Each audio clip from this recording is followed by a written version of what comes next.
This video is intended to help you add your research question to NoodleTools. I have already logged in to my NoodleTools account. Open your research project. It should be the only project available. And that'll take you to the project's dashboard. Under Project Details, Research Question is the first item. Simply click it to edit it. Now, what research question should you use?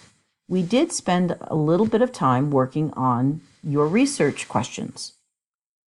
However, if you recall, one of the choices you have available to you is to use the database's essential questions. So simply at this point in time, either type in your research question or go to the database, find the essential question, copy it,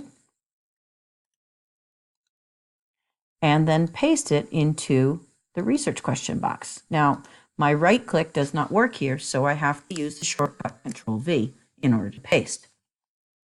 Once you've entered the information, all you have to do to save it is click anywhere outside of the dialog box. Now, you have a research question.